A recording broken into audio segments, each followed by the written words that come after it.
What's going on, everybody? Welcome back to another episode of the Citizens Fancast. As always, I'm your host, Evan, and today we'll be discussing the West Ham match and just taking a look at our squad in general. Obviously, another Erling Haaland hat trick, but incredible start to the season.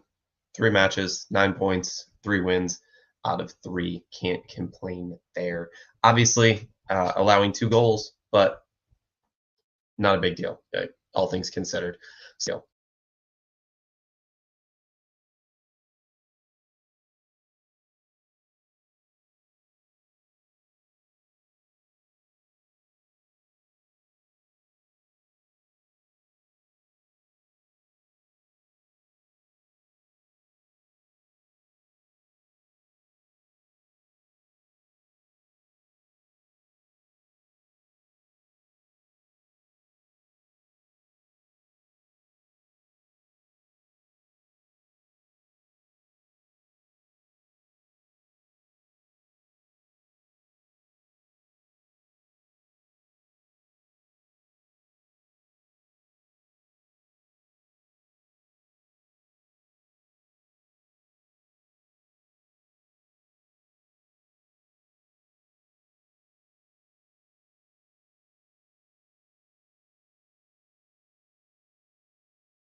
all right.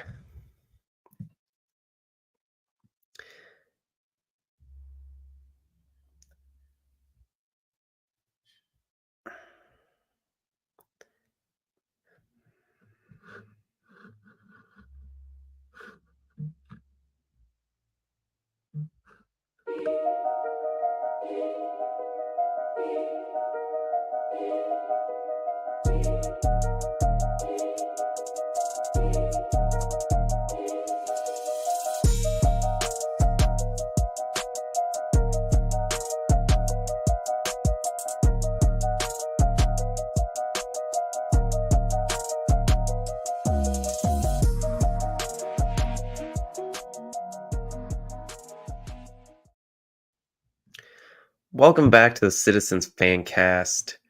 Thank you guys for joining me again. As always, I'm your host, Evan, and today we'll be talking about the West Ham match and looking at our squad in general, talking a little bit about some of the players getting called up for international duty as well. As we started off our season, really the best we could going into this first international break with 3 wins out of 3 and 9 points. So you can't really complain. Top of the table, only 2 teams on 3 wins, and we are up on goals scored. So equal goal differential to Liverpool. Really can't complain there. But I apologize. Not live on Twitter today, only live on YouTube. And about 10 minutes into this, I'm actually starting now because I've had some technical difficulties with just about everything today.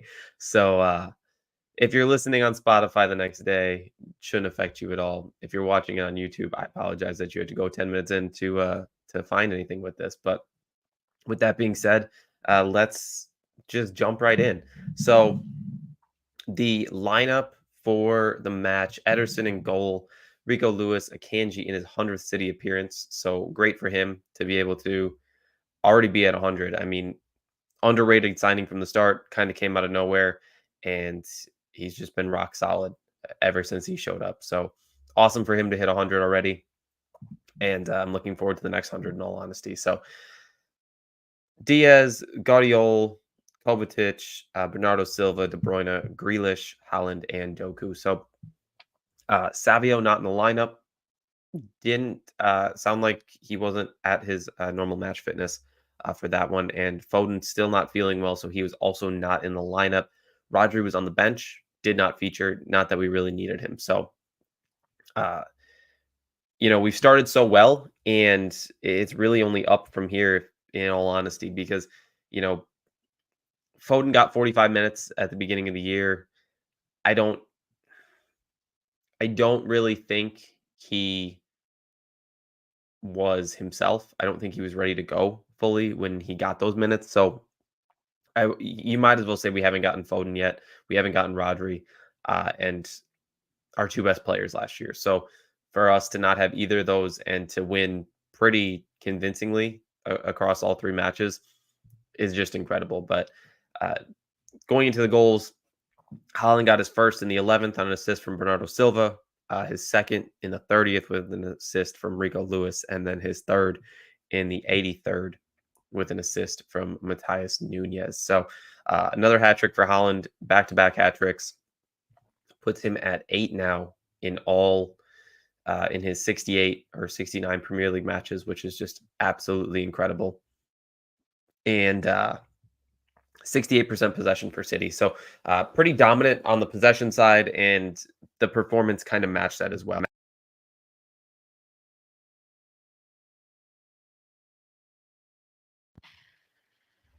We started out a little slow, and then as we moved into it a little bit more, it it really just kind of took off. It's kind of those first couple 10, 15 minutes to really feel out a team, feel how they're going to come at us. They came out as strong from the beginning, and first 5 minutes, and then we kind of really got a hold of the match. Grealish had an incredible start. Key passes after key passes, just really incredible for him to be able to contribute in that way. And I think that's kind of that's what I was looking for in him returning to the lineup. I know there's people who are stupid and want the goals and assist, and it's that's not what he's out there for. It's not what he's there to bring to the match. So I think really can't complain, in all honesty, in what we saw as on a performance level from him. I think what we really needed from him was to contribute with, setting up the eventual crosser of the ball. He had quite a few chances created just with the passes to the shot taker. So, in my opinion, the first 10 minutes, first 15 minutes were incredible. I think he was the best player on the field, setting up De Bruyne a ton to put crosses in. And unfortunately, none of those panned out. And that's what people just look at. They look at for him to get on the stat sheet. And I know that it's just going to confirm people's biases. Oh, look, he didn't get a goal or assist. Yeah, but he was incredible. He was really great. I think it's the best performance we've seen of him this season, and that's going back through the preseason as well. So I think he's moving in the right direction. Got the call up for England. I'll talk about that a little more later. But great start for him. And then just our pressing as normal. It got what we needed. We got in and pressed the ball, pressed their defense. We were able to make them make a mistake. Bernardo Silva wins the ball back, and then a quick through ball to Haaland for the 1-0 start. And it was kind of really it from there. So it's it wasn't, I guess. I'm sorry. I'm very thrown off right now because my equipment's not working. The sound is all over the place. I have devices that are just stopping working and starting working, so I apologize. Anyway, picking up where I left off. So up 1-0. We were in control. They really got a chance out of nowhere, and Diaz is one of the best crossers of the ball, or one of the best cross blockers of the ball. He'll block crosses, he'll block shots. And there's going to be certain times where it doesn't work out in our favor. And I think that's what we saw with their first goal. So he finds a way to put his body in the ball. We saw it in his body in front of the ball. We saw it a ton last season. He'd get in front of the ball, block a shot, deflect it, it'd ricochet in, and they get a lucky goal. Now, most of the time it works out. Sometimes you get unlucky, and ended up scoring an own goal in this one. So it's unfortunate, but it it kept us moving forward, kept us going yet, and I can't I can't blame Diaz for putting his body on the line in every circumstance and trying to block shots and contribute to the squad the way he does. Like I said, he's one of the best pass shot cross blockers in the entire world. So at times it's going to backfire, and that's unfortunate, but it's really not that. It's not the end of the world, in my opinion. So when you look at it, we've allowed two goals this year. West Ham were a little unlucky. They probably could have gotten a second one at some point, one off the post in the second half. But I think for the most part, it shows that we are stout, we're solid. I think we need a little improvement on the defensive side. I'd like to see our defense not allow those chances. But if they're not going in the back of the net, and don't get me wrong, there's going to be times where they will. But if the shots aren't going in the back of the net, I can't complain. So for me, it's I think our defense has a little work to do. Our offense just needs to clean up a little bit here and there too. And I think we'll be set. I really see no reason why the 5-peat isn't on 5 in a row. And it's it's very obvious to see the improvement from last season. And I think I don't know what it is. I feel like we just seem more energized than we were before. And it's wild coming off a summer where most of our players were at the Euros. But you do have the players like Holland, Rico Lewis, who Grealish, who weren't there and got the time, got the rest. And the rest of the players, they had an incredible summer. I don't know if it was just playing somewhere else that got them a little more refreshed to come back and play with our squad, or what happened, or they just got the time off they needed. But we look sharp, we look on it, and I'm excited for the rest of the year, in all honesty. Pep said that the preseason is over now that we got through these 3 matches. I think that should terrify every single team that we haven't played yet, because I think we've won fairly convincingly in our first 3. As far as the second goal goes, a lot of good ball movement, good passing, quick passing, and ball made its way to Rico Lewis. He got the assist to Haaland, 2-0 or 2-1. I apologize. And at that point, it felt like we were really rolling. I mean, obviously, at times they were dangerous, but going to half up by a goal, it felt like it was only a matter of time before we kill it off. And I know they had chances The first half was really good. In my opinion, like I said, Grealish was great. Rico Lewis, Bernardo Silva, they were also very, very good in the first half. And it's kind of what I've talked about all year. Finding space, finding a way to get involved, making the runs into the 18, finding Haaland, finding a way to get the ball from Haaland, get the ball from our wingers, and vice versa.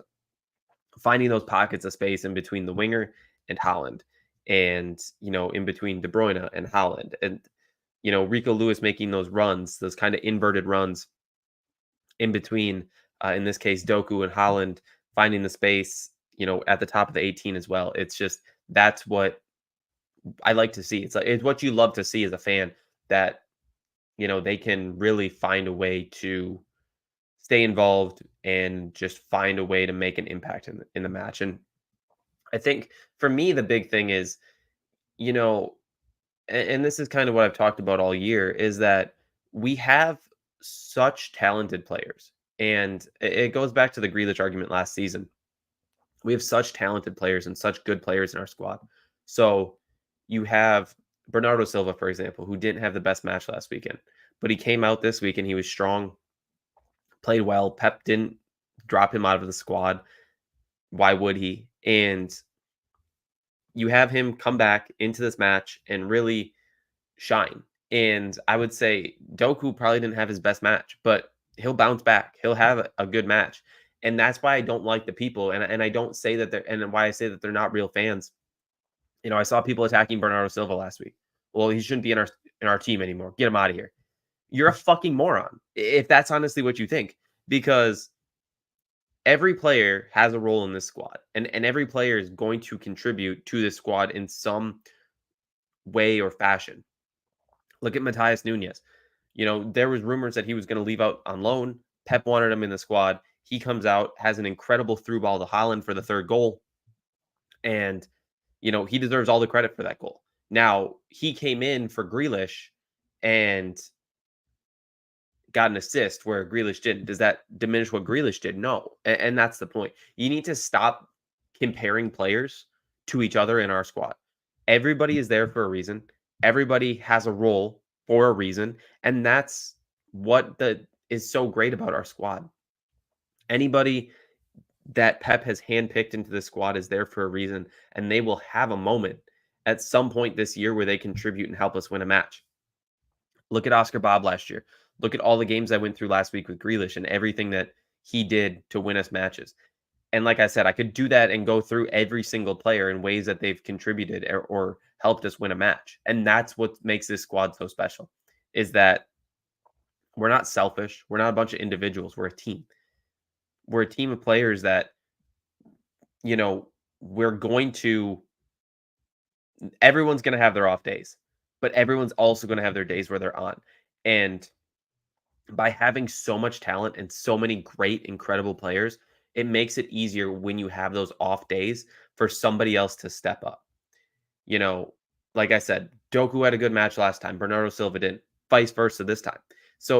And along the way, Haaland scoring a hat trick each time and getting assisted by different players each time as well. Everybody is going to contribute. Matthias Nunez might get 5 assists this year, but you can't diminish this one just because he didn't get if he's not going to get a lot. That's the point. And it feels like not enough people see that. I know I can almost guarantee if you're listening to this podcast that you understand that, just because I'd like to think that if you're listening to me, you're an intelligent person. But there's plenty of them out there who are not. And that's the people that I don't like being the look of our club and what represent our fan base, because they don't, but people feel that they do. So we have a great squad, and it's just going to get better as the season goes on. One of the things that I wanted to bring up is on the NBC broadcast at halftime, they asked how no one has slowed down City yet. And, what can a team do to slow them down? I think when you ask these questions, you're diminishing what Pep does and who he is. Pep is the reason why no one has slowed us down. We have incredible players. Don't get me wrong there. But Pep's constant thinking and constant just strategizing and changing a small thing here or there, trying something new. He might try something new against Ipswich or West Ham that he can use down the line against an Arsenal or a Liverpool. And that's just it. He's always changing, adapting, evolving. So he can stay 2 to 3 steps ahead of people.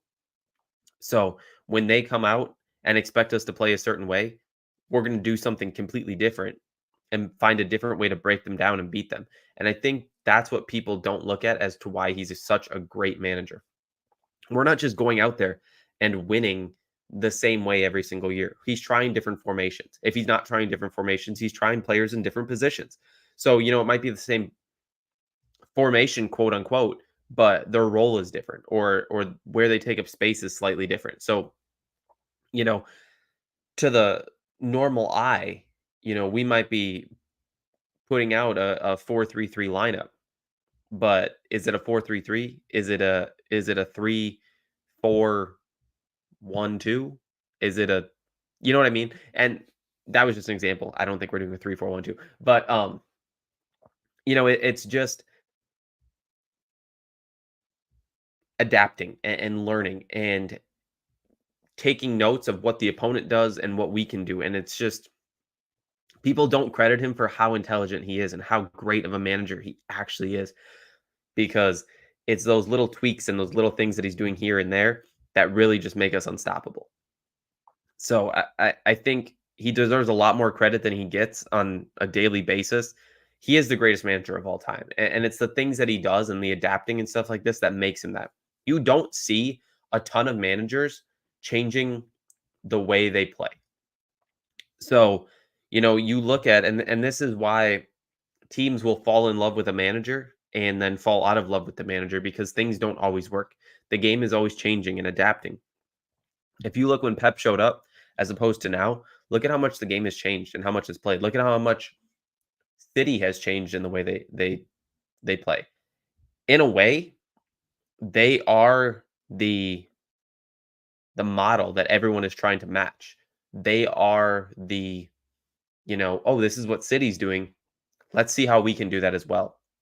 It's like City is the one moving the bar every single time, Pep tries something new. We're the ones going out there and trying something new, and then other teams pick it up. Inverting a fullback. Pep was the first one to do it. And, then that was a big deal.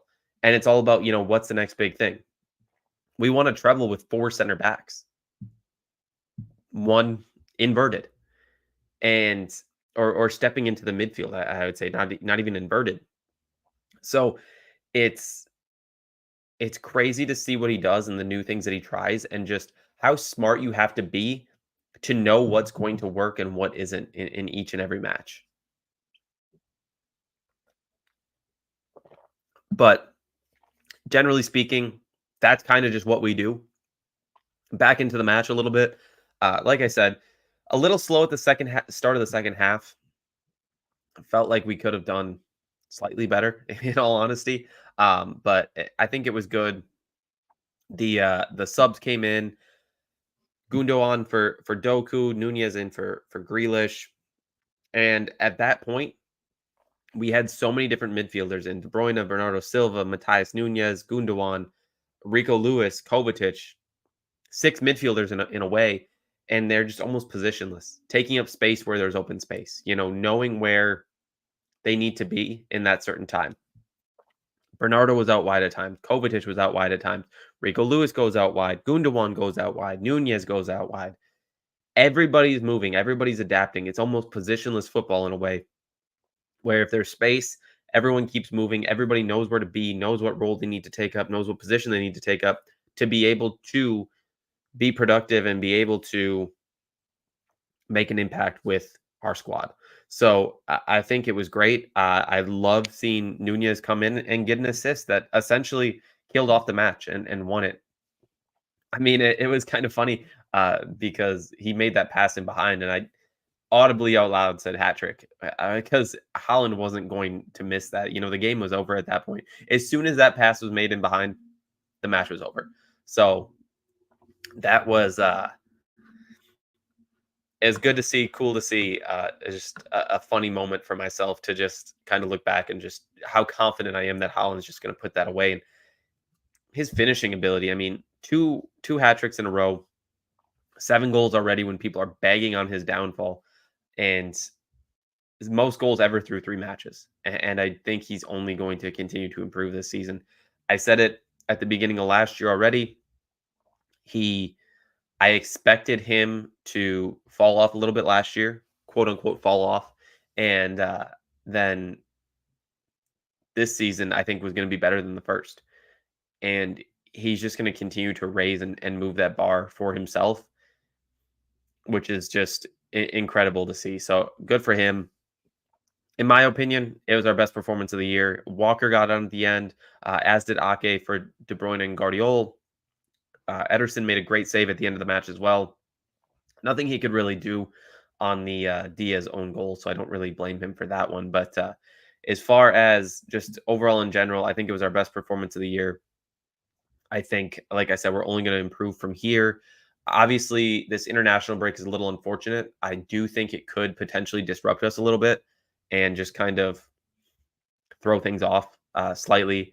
I think for the most part, we're okay. I think we'll be all right moving forward into the rest of our matches. Obviously, we do have some difficult matches coming up.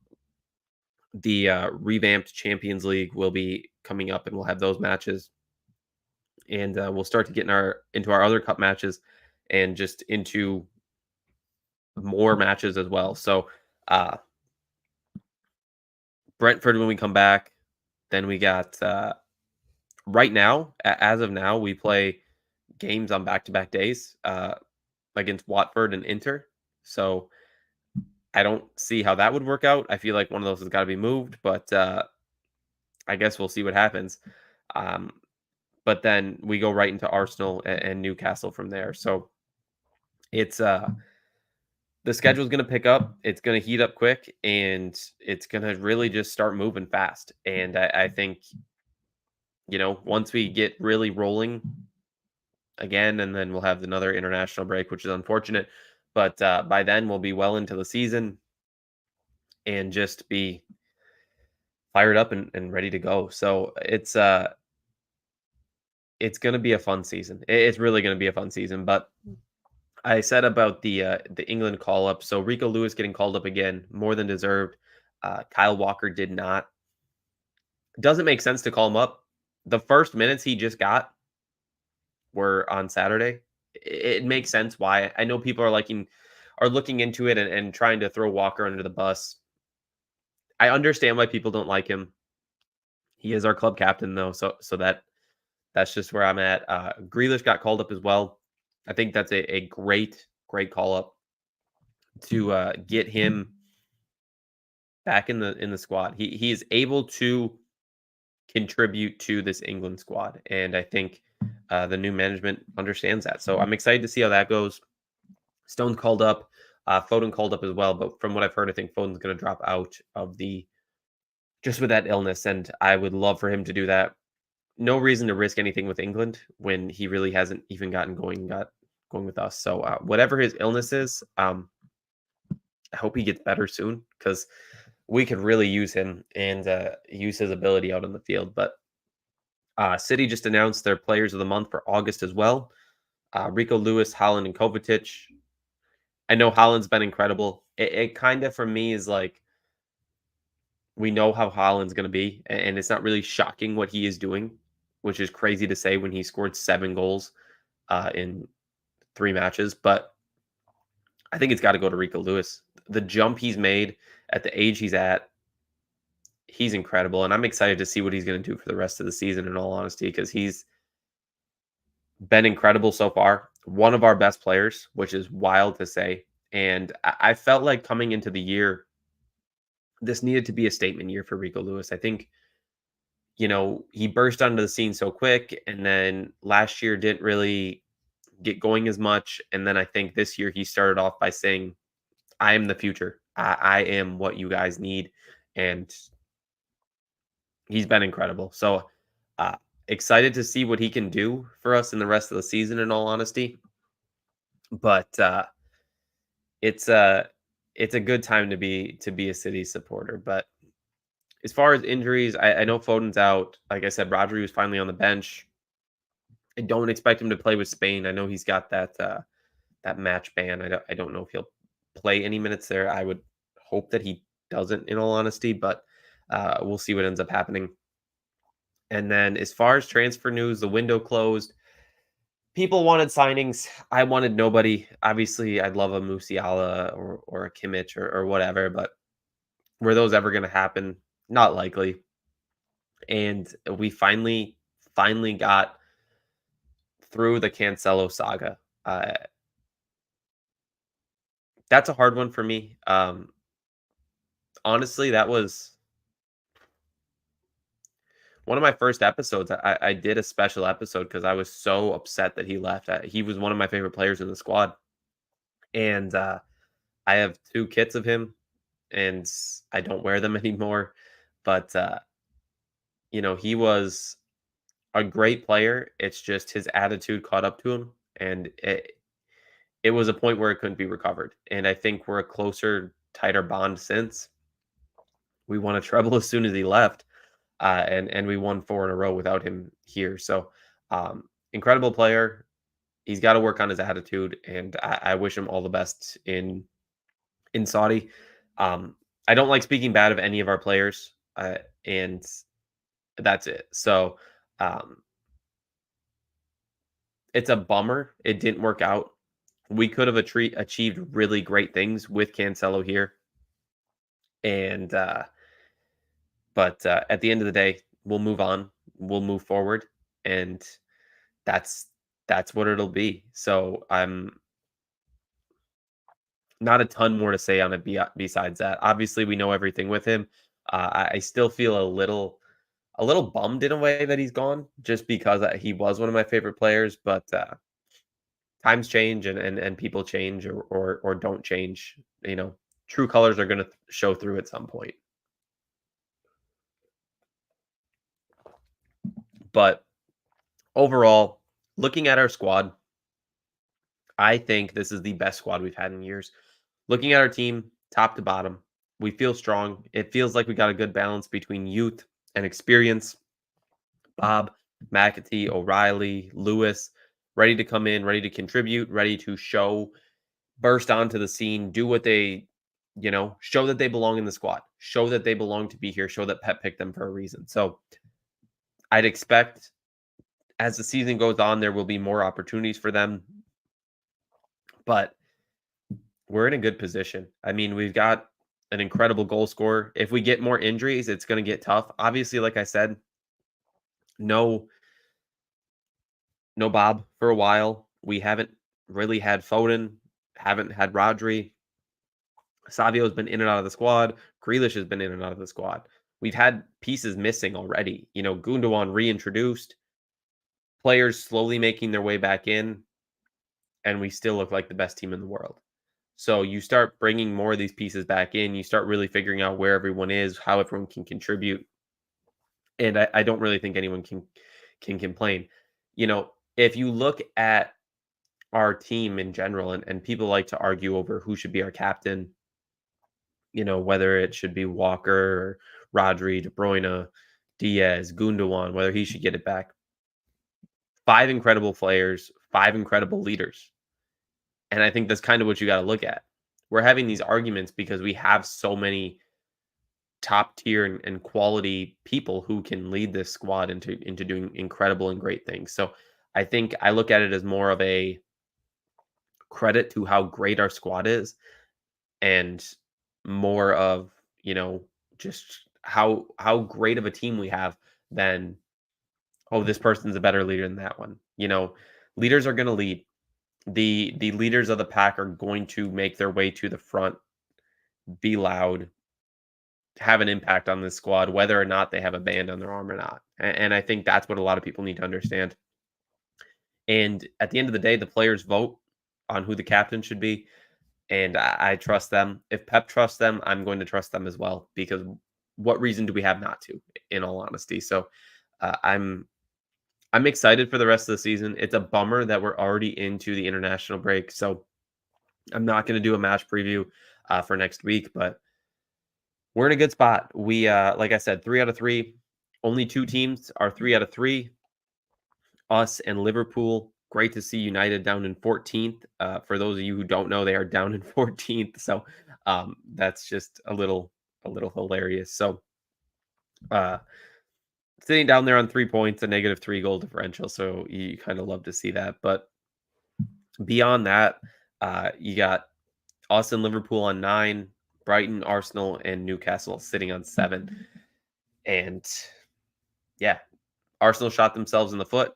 We already got a 2-point lead on them.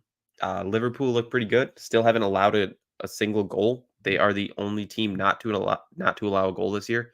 So they're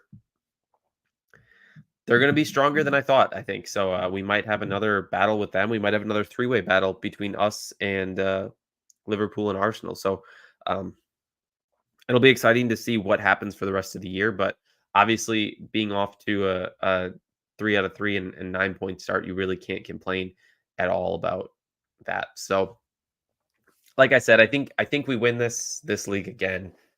It's just going to be a question of how many trophies we win, and I think the sky is the limit with this squad. So, I'm excited for the rest of the year. I'm excited to see what we can do and what these players can bring moving forward. But with that being said, that's all I got for you guys this week. So I apologize for the audio troubles that I had at times and everything else that was going on. I hope that this ended up working out and gets uploaded correctly. So if you're watching on YouTube, I apologize. If you're listening on Spotify, I will try to edit this down so it's not as much of a complete shit show as it was here on my end.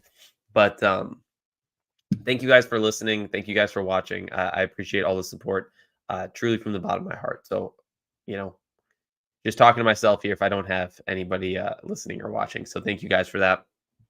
But you know where to find me. Follow me on Twitter, Instagram, TikTok, and go subscribe on YouTube. Like the video on YouTube.